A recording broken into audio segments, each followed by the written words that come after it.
मुअज़्ज़ज़ मोहतरम सामईन और मिंबर नूर पे जलवा अफरोज़ उलमाए अहले सुन्नत, अस्सलामु अलैकुम व रहमतुल्लाहि तआला व बरकातुहू। नहमदुहू व नुसल्ली अला रसूलिहिल करीम, अम्मा बाद। फ़अऊज़ु बिल्लाहि मिनश शैतानिर रजीम, बिस्मिल्लाहिर रहमानिर रहीम। या अय्युहल्लज़ीना आमनुत्तक़ुल्लाहा व कूनू मअस सादिक़ीन। आमनतु बिल्लाहि सदक़ल्लाहु मौलानल अज़ीम। एक मरतबा मोहब्बत के साथ दुरूद पाक पढ़िए, अल्लाहुम्मा सल्लि अला सय्यिदना शफ़ीइना व मलजाना व मौलाना मुहम्मदिन मअदनिल जूदि वल करम मंबअदिल इल्मि वल हिल्मि वलिकम बारिक वसल्लम सल्लु अलैहि सलातुम व सलामुन अलैका या रसूलल्लाह सल्लल्लाहु तआला अलैहि वसल्लम। चूँकि हज़रात वक्त दामनगीर है और हज़रत ने पोशीदे ही अल्फाज में सही लेकिन उन्होंने कह दिया कल्ला दल्ला, समझ ही रहे हैं, आप लोग भी समझदार हैं, इसलिए कि आज के लोग इशारा ज़्यादा समझते हैं, इशारा किनारे से ही काम हो रहा है। बहरे कैफ इंशाअल्लाह हज़रत ने जो कहा है वजह कहा है, बेहतर कहा है कि मुख्तसर हो जामे हो। इंशाअल्लाह आज हम लोग कम वक्त में मुदल्लल और मुफस्सल तकरीर समाअत करने के लिए बैठे हैं, जिनके लिए हमारे आपके अज़ीज़ मुहिब हज़रत अल्लामा मौलाना मखदूम साहब क़िबला दाम ज़िल्लहु नूरानी और हमारे मुहिब गरामी वक़ार आली जनाब अल्लामा मौलाना इलियास अशरफ़ी साहब क़िबला दाम ज़िल्लहु, और आखिरी में इंशाअल्लाहुर रहमान अपने मोहतरम मुकर्रम हज़रत अल्लामा अलाउद्दीन साहब क़िबला दाम ज़िल्लहु नूरानी से भी कुछ समाअत कर लेंगे। मेरे कैफ थोड़ी देर के लिए मैं आप हज़रात के सामने हाज़िर हुआ हूँ। एक मरतबा दुरूद पाक पढ़िए, अल्लाहुम्मा सल्लि अला सय्यिदना मौलाना मुहम्मदिन मअदनिल जूदि वल करम मंबअदिल इल्मि वल हिल्मि वलिकम बारिक वसल्लम सल्लल्लाहु अलैहि व सल्लम या रसूलल्लाह सल्लल्लाहु तआला अलैहि वसल्लम। असीरों के मुश्किल कुशा गौसे आज़म। असीर कहते हैं कैदी को। असीरों के मुश्किल कुशा गौसे आज़म, फ़कीरों के हाजत रवा गौसे आज़म। और ये दिल, ये जिगर, ये आँखें, ये सर है। ये दिल, ये जिगर, ये आँखें, ये सर है, जहाँ चाहो रखो कदम गौसे आज़म। जब गौसे आज़म ने कहा कदमी हाज़िही अला रक़बति कुल्ली वलिय्यिल्लाह, उस वक्त गरीब नवाज़ गज़नी पहाड़ी में इबादत इलाही में मसरूफ़ थे और आप बगदाद इराक़ काफ़ी फ़ासला है, आप वहाँ मिंबरे नूर पे, मिंबरे रसूल पे खड़े होकर इरशाद फरमाया। गरीब नवाज़ काफ़ी दूर इबादत इलाही में मसरूफ़ है, उनकी समाअत कोई मोबाइल, कोई वायरस नहीं है, वायरस नहीं चल रहा था, लेकिन रूहानी समाअत का अंदाज़ा लगाइए कि वो सुना और अपने सर को झुकाया, इतना झुकाने में मुबालगा किया कि सर को ज़मीन पे लगा दिया और अर्ज़ किया कि इमामुल औलिया, आपका कदम सिर्फ गर्दन पे नहीं है, मेरी आँखों पे, मेरे सर पे, मेरे दिल पे भी है। ये गरीब नवाज़। और हिंदुस्तान में यही एहतराम और यही मोहब्बत के एवज़ अल्लाह ने हिंदुस्तान का राजा बना दिया। और जब हिंदुस्तान के राजा ने सर झुका लिया तो समझिए सारे सर झुका लिए। तो सब ने क्या कहा, ये दिल, ये जिगर, ये आँखें, ये सर है, जहाँ चाहो रखो कदम गौसे आज़म। जो डूबी थी कश्ती वो दम में निकाली, जो डूबी थी कश्ती वो दम में निकाली, तुझे ऐसी कुदरत मिली गौसे आज़म, तुझे ऐसी कुदरत मिली गौसे आज़म। और आगे देखिए कि ख़बर लो हमारी कि हम हैं तुम्हारे, अक़ीदत का शेर है। ख़बर लो हमारी कि हम हैं तुम्हारे, हम सब उन्हीं की याद में, उन्हीं के ज़िक्र, उन्हीं की मोहब्बत में बैठे हैं। यकीनन मुझे पूरा यकीन और भरोसा है कि गौसे आज़म को ख़बर है। पूरी दुनिया में आज जहाँ जहाँ भी गौसे आज़म के शैदाई आशिक़े गौसे आज़म महफ़िल सजाए हैं, 11वीं का प्रोग्राम करते हैं, घरों में फ़ातिहा का एहतमाम करते हैं, यकीनन गौसे आज़म को सब खबर है। और ये तो आम बात है कि गौसे आज़म ने कहा कि हम मेरा चाहने वाला मुझे मशरिक़ से पुकारे और मैं मगरिब में रहूँगा, मैं फ़ौरन उसकी मदद करूँगा। उलमाए कराम मौजूद है यहाँ, ये बात वाज़ेह है। अक्सर जगह आपने सुना भी होगा कि गौसे आज़म मदद करते हैं, और यकीनन है, हमारा पूरा अक़ीदा है कि करते हैं और है। तो क्या कहें, ख़बर लो हमारी कि हम हैं तुम्हारे, ख़बर लो हमारी कि हम हैं तुम्हारे, करो हम पे फ़ज़लो करम गौसे आज़म, करो हम पे फ़ज़लो करम गौसे आज़म, और हमारा भी बेड़ा लगा दो किनारा, हमारा भी बेड़ा लगा दो किनारा, तुझे ना खुदाई मिली गौसे आज़म, जो जिससे मोहब्बत करेगा क़यामत के दिन उसी के साथ रहेगा। हम गौसे आज़म से मोहब्बत करेंगे, यकीनन हम गौसे आज़म के साथ रहेंगे, हम जिससे मोहब्बत करेंगे उसके साथ रहेंगे। तो हमें फ़ैसला ये करना है कि जो करते हैं वो खुशनसीब हैं। अगर किसी के दिल में थोड़ा कुछ मैलान हो तो वो भी दूर करें कि जो जिससे जितनी मोहब्बत करेगा आखिरत में उससे उतनी ही करीब रहेगा। दुरूद पाक पढ़े, अल्लाहुम्मा सल्ली अला सय्यिदिना मौलाना मुहम्मदिन मअदनिल जुद वल करम मम बैनल इल्मी वल हिल्मी वल हिकम बारिक वसल्लम सल्लु अलैहि सलातु व सलाम अलैका या रसूलुल्लाह सल्लल्लाहु तआला अलैहि वसल्लम। रब का फरमान है, या अय्युहल्लज़ीना आमनुत्तक़ुल्लाह व कूनू मअस सादिक़ीन, ऐ ईमान वालो अल्लाह से डरो और सच्चों के साथ हो जाओ। रब का फरमान है, किससे? ईमान वालों से। जब ईमान जैसी अजीम दौलत इंसान को मिल जाती है तो उसका जो है किस्मत औज पे होता है। फिर उसके बाद रब ने कहा तक़वा इख्तियार करो, यानी मुत्तकी बन जाओ, अल्लाह से डरो। अब जब इंसान ईमान जैसी अजीम दौलत पा लिया, तक़वा इख्तियार कर लिया, तो अब उसकी रातें मुसल्लों पे गुज़र रही है, वो इबादतों में अपने दिन रात को गुजार रहा है, हाथ में तस्बीह हैं, वो तस्बीह पढ़ रहा है। तो उसके बाद भी रब ने क्या कहा? कूनू मअस सादिक़ीन। अब तुम ईमान जैसी अजीम दौलत पा लिए, तक़वा इख्तियार कर लिए, अब तुम नेक लोगों के सालिहीन के साथ हो जाओ। आम तरीक़े से या अय्युहन्नास नहीं कहा, कौम को, किसी कौम को खिताब नहीं किया, बल्कि ईमान वालों को कहा, ऐ ईमान वालों अल्लाह से डरो। जब रब की मोहब्बत, रब का खौफ दिल में जगह बनाई तो ईमान जैसी अजीम नेमत हासिल किया।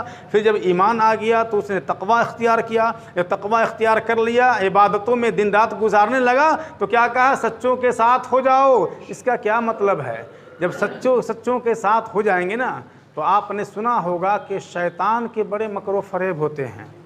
अव्वलन उसकी ये कोशिश होती है कि बंदे को इबादत ना करने दिया जाए, और अगर कोई बंदे खुदा इबादत कर लिया तो उसकी इबादत को ज़ायल करने की कोशिश करता है।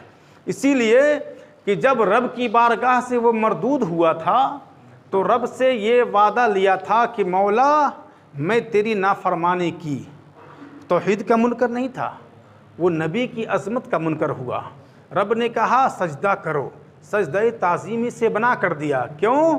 उसने सोचा कि मैं इल्म वाला हूँ, मुझसे ज़्यादा पढ़ा लिखा कोई नहीं है, मैं उसके सामने झुकूँ जिसने अब तक एक सजदा भी नहीं किया है, अब तक एक सजदा भी नहीं किया है। लेकिन उसने हुक्म को नहीं देखा कि हुक्म किस तरफ से है। अरे सजदा ना किया हो, लेकिन अल्लाह ने इतना इल्म अता फरमा दिया कि वो इब्लीस लाजवाब हो गया। हज़रत आदम अलैहिस्सलाम को अल्लाह ने इल्म अता फरमा दिया, बहरे कैफ, ये अलग गोशा है। तो ताज़ीम नबी से इनकार किया, मरदूद बारगाह इलाही हुआ, तो रब से वादा किया मौला मुझे मौका दे, मैं तेरे नेक बंदों को बहकाऊंगा, मैं सिराते मुस्तकीम पर बैठूंगा।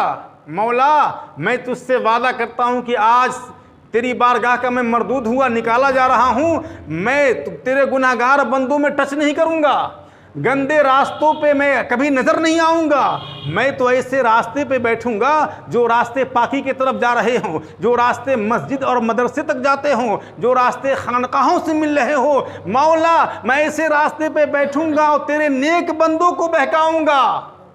अल्लाह अकबर, देखिए वादा कैसा ले रहा है।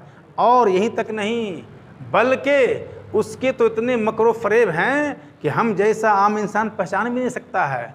बल्कि अल्लाह से ये ताकत भी ले लिया कि मैं जब जिस तरीके से चाहूँ बन जाऊँ। सिर्फ हमारे नबी सल्लल्लाहु ताला अलैहि वसल्लम के सूरत के सिवा वो जैसा चाहे बन सकता है। कभी डॉक्टर भी बन सकता है, कभी आलिम भी बन सकता है, कभी प्रोफेसर भी बन सकता है, कभी वकील भी बन सकता है, कभी मौलवी साहब भी बन सकता है। उसको ये इख्तियार है। बहरे कैफ उसके पहचानने का आसान तरीक़ा है कि अगर वो हमारे आपके सामने आए और नबी की अज़मत की बात करे, समझ जाओ इंसान है। चेहरा जो भी हो, नबी की अज़मत की तौहीन करे, समझ जाओ शैतान है।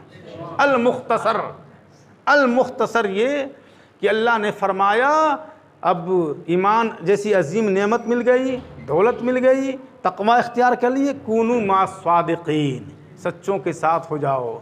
बारे इलाह, सच्चों के साथ होने का क्या मतलब है? तो तुम सच्चों के साथ जब हो जाओगे तो तुम जो इबादतें करोगे तुम्हारी इबादतें महफूज रहेगी, इसलिए कि तुम उन लोगों से करीब हो जाओगे जो रब का कुर्ब पा चुके हैं, जो रब से वसल पा चुके हैं। आप जब उनसे करीब हो जाओगे तो तुम पर शैतान का दाव नहीं चलेगा, तुम पर शैतान का मकरो फरेब हावी नहीं हो पाएगा। लिहाजा तुम ईमान हासिल करने के बाद तकवा इख्तियार करो और सालिहीन के साथ हो जाओ।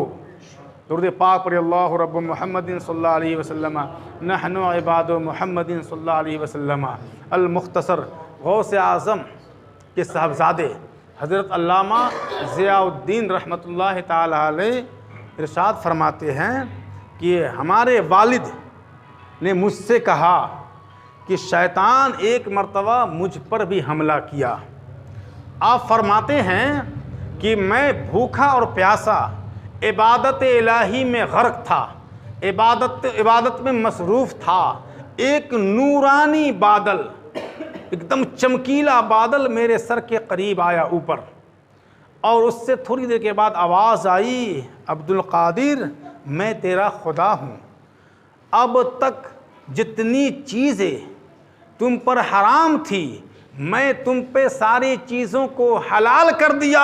ऐ अब्दुल कादिर तुम्हारी इबादतें दर्जे कबूलियत तक पहुँच चुकी है, अब तुम्हें इबादत की ज़रूरत नहीं है। आप समझ जाते हैं कि ये शक्ल बदल के, ये सूरत बदल के, ये इंसान नहीं, ये फरिश्ता नहीं, बल्कि ये शैतान है। आपने ला हौला वला कुव्वता इल्ला बिल्लाह पढ़ना था कि वो नूरानी शुआएं, वो चमकीली रोशनी और बादल वो स्याही में तब्दील होना शुरू। अब जाते जाते फिर हमला करना चाहा कि अब्दुल कादिर तुझे तेरे इल्म ने बचा लिया। हम जैसा कम पढ़ा लिखा इंसान होता तो क्या कहता कि अरे मेरे इल्म को तो उन्होंने भी मान लिया जो कभी मुअल्लिमुल मलाइका रहा, और मेरा दिल सीना चौड़ा हो जाता। हमसे बड़ा इल्म वाला कोई नहीं है। लेकिन कुर्बान जाइए गौस आज़म के फरमान पे। गौस आज़म ने कहा नादान मरदूद, तुम जाते जाते फिर मेरे ईमान पे हमला करने की नापाक कोशिश कर रहे हो। अरे नादान, मुझे मेरे इल्म ने नहीं बल्कि मुझे रब के फजल ने बचाया है। हाज़ा मिन फज़ल रब्बी, ये अल्लाह के फजल से। इल्म इंसान को इंसान बना देता है, इल्म बेमाया को सुल्तान बना देता है। इल्म अल्लाह जिसे दे उसे ईमान भी दे, वरना ये वो है कि शैतान बना देता है। दुरूद पाक पर अल्लाहुम्मा सल्ली अला सय्यदना मौलाना मुहम्मदिन मादन जूद वल करम मम बैनल इल्म वल हिल्म वल हिकम बारिक वसल्लम सल्लु अलैहि सलातुम व सलामुन अलैका या रसूलल्लाह सल्लल्लाहु तआला अलैहि वसल्लम। हज़रात, इल्म, बात आ गई इल्म की। इल्म हर इंसान को हासिल करना चाहिए, और बड़े हो गए अब हम इल्म हासिल करने के लायक नहीं बचे हैं, कोशिश जारी रहे, अपने बच्चों को इल्म से जोड़ना चाहिए। हदीस पाक है तलबुल इल्म फरीदतुन अला कुल्ली मुस्लिमी व मुस्लिमा, मुसलमान मर्द औरत पर इल्म का हासिल करना फ़र्ज़ ऐन है। और यहीं से नहीं बल्कि महद से लहद तक, पैदाइश से लेके मरने तक इल्म हासिल करना, जब मौका मिले इल्म हासिल करना चाहिए। कुछ लोग कहते हैं कि वली के लिए आलिम होना ज़रूरी नहीं है और आलिम के लिए वली का होना ज़रूरी नहीं है। ये बात अपनी जगह है कि आलिम को वली होना ज़रूरी नहीं है कि हर आलिम वली होगा, लेकिन हर वली का आलिम होना ज़रूरी है। हाँ, ये अलग बात है कि किसी को नज़रों से पिला दिया जाता है, किसी को सीना वसीना अता कर दिया जाता है, किसी को मदरसे में रख के पढ़ाया जाता है, लेकिन गौसे आज़म अपने माँ के शिकम से वली, मादरजाद वली, उसके बावजूद इतने बड़े वली कि उस वक्त आपके चोटी का कोई दूसरा वली नहीं था। आपको अल्लाह ने इमामुल औलिया बनाया, उसके बावजूद आपने अपनी माँ को छोड़ के हुसूल इल्म के लिए वतन को तर्क किया, एक शहर से दूसरे शहर गए। क्यों? इल्म को हासिल करने के लिए। लिहाजा इल्म का हासिल करना ज़रूरी है। कोई भी वली बगैर आलिम नहीं हो सकता है। और रही बात इल्म की, तो ये मैं कभी नहीं कहता हूँ कि अपने बच्चों को सिर्फ दीन ही की तालीम दें। दीन की इतनी तालीम ज़रूर होनी चाहिए कि वो दीनी मसाइल को समझ सके, नमाज दुरुस्त तरीके से पढ़ सके। उसके बाद आप चाहे तो दुनियावी तालीम से भी आरास्ता करें, और जब दुनियावी तालीम से आरास्ता हो जाएगा वो बच्चा जो दीन के कुछ मसाइल जानते हों, तो अब दुनियावी तालीम के बावजूद भी दीन के रास्ते पर रह के दुनियावी खिदमत अंजाम देगा। अगर कोई दीन का जानने वाला वकील होगा तो कहीं झूठ नहीं बोलेगा, अगर कोई दीन का जानने वाला डॉक्टर होगा तो रिश्वत नहीं लेगा। अपने कौम की खिदमत का इरादा कर लिया तो वो दुनिया की तालीम हासिल करके दिन का सवाब पाएगा। या अय्युहल्लज़ीना आमनुत्तकुल्लाह वकूनू मअस्सादिक़ीन, ऐ ईमान वालो अल्लाह से डरो और सच्चों के साथ हो जाओ। वक्त नहीं है, गौसे आज़म पे बोलने के लिए बड़ा वक्त की ज़रूरत है और कभी ख़त्म नहीं होने वाला है। बहरकैफ़ हमारे बाद भी बहुत सारे उलमाए कराम हैं जिनको सुनने के लिए मैं ख़ुद मुंतज़िर हूँ। इंशाअल्लाह फिर मौका रहेगा, और तो मौका मिलता रहेगा, अब सुनाते रहेंगे, आप लोग सुनते रहेंगे। वमा अलैना इल्लल बलाग, अस्तग़फिरुल्लाह रब्बी मिन कुल्लि ज़म्बि व अतूबु अलैह। 2-3 अशार पेश करने के लिए फिर से मैं मुनाज़िर हुसैन को मैं ज़हमत दे रहा हूँ कि वो आए और नात या मनक़बत के 2-3 अशार पेश करें।